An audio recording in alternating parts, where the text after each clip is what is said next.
You're listening to RealAgriculture.com. Get real, get connected.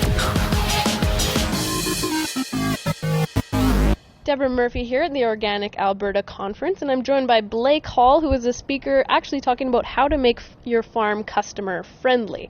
First off, Blake, who should consider inviting people onto their farm? I for sure think that direct marketers have a great opportunity to invite people out to their farm because they already have an existing relationship with a customer base. I'd say it'd be more challenging for a commodity-based producer to entice people out from the city, but I think the open farm days that happen every year is a good opportunity for that to happen. But for sure, there's a huge opportunity for direct marketers. So tell us a bit about what you've done on your farm. Well, we direct market everything we produce: beef, pork, lamb, eggs. And so every year we host a field day, usually in mid-September, to invite all our customers out to do a farm tour and to kind of celebrate the season. So we usually get 100 and 150 people out to our place for a big farm tour and some games. And how has your event, I guess, helped your farm and your experience so far? Well, as meat producers, direct marketers, we really only interface with our customers once a year. And so this, if you're going to the farmer's market every week, you get the chance to visit with your customers on a weekly basis and build rapport. And the field day for us has allowed us to develop meaningful relationships with our customers that keep us accountable through the year to the production standards that keep them as regular customers. Also, as any direct marketer in reasonable proximity to a city or larger town knows, you get drop-ins from your customers through the year, and so by designating one day as the field day, it tends to reduce the number of drop-ins so you can work a little more reliably. I don't know how many days where I'd have someone come out to pick up a dozen eggs and all of a sudden my afternoon's gone because I just took them on a big farm tour or whatever.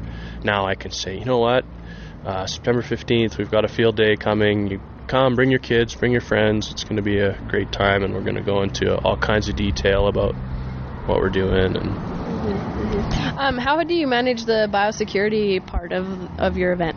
Well, honestly, it's not a huge concern to us, which might sound ignorant, but we don't have any confinement operations that I think are as susceptible to biosecurity concerns. And most of our field day attendees are coming from town. They haven't been near or on any other operations in recent memory, let alone within the contamination period of a pathogen. We do host field days with other producers, but most of them are other grazers, cow-calf, and just less of a concern than if we were inviting our hog barn neighbors over. Do you guys charge admission, or is it more of a thank you to your customers? We don't charge any admission, and it's kind of a thank you. It definitely is, but we view it as a huge marketing opportunity. It's like any retailer knows that if you get the customer through the door, then they're in your domain, and you can kind of, for lack of a better term, sort of play with how they're interacting with your setting. So if you get your customers out to the farm, then it's a golden opportunity to share your story and set your product apart from what they're getting at the grocery store already. And so we don't do any other marketing throughout the year, but we don't charge anything for admission, and we provide a bit of food and rent porta potties and some other audio equipment. It might cost us $1,000, but if that's our marketing budget for the year, then it's well worth it. You mentioned that you do host a field day for other producers, and I think it's pretty easy for us to know what those people will be interested in, right? But it's a little harder when we start thinking about our urban consumer friends. So what are some of the things that you guys do to keep their attention? It's funny. It's really surprising because this year we hosted a grazing day called the Million Pound Move, where we just kept cattle at 1 million pounds per acre throughout the day. And this literally happened. I put the poster up on Instagram for 5 minutes and then took it down. And no word of a lie, half a dozen of my customers showed up. So that to me says they're just as interested in the nitty-gritty production side of things as like the feel-good story that you might sell. We always do a farm tour. That's like the key. That's, I think, why people are coming out to snoop around your place and see, whether you know it or not, when you come to a new place, you're judging your surroundings. And so this is your chance to position yourself favorably in your customers' eyes. And so we always do a farm tour, and we always do it with an air of transparency. And this is what keeps us accountable through the year. Nothing's off limits. There's no places in the farm that we wouldn't willingly take the customers, and I think that air of transparency exudes in the farm tour, and then that also, builds confidence in them buying products from you.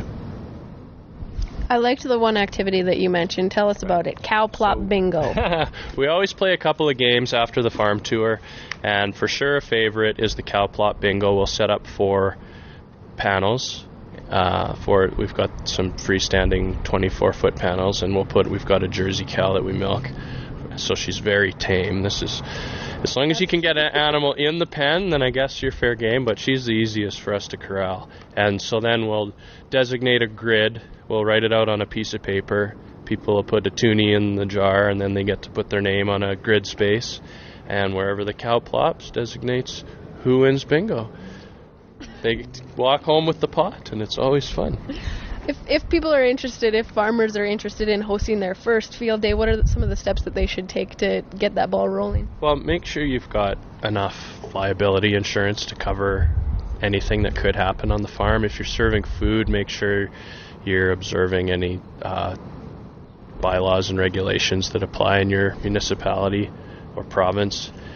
And just make sure that if you are a working farm with the hazards that exist, make sure to be upfront with your customers. Housekeeping at the start of the farm tour is critical so that parents can police their own children and not get zapped or any other number of things that can hamper the fun. It's so easy. Just set a date, send it out to your customers. If that date's set, then you're held to it, and you'll pull it off one way or the other.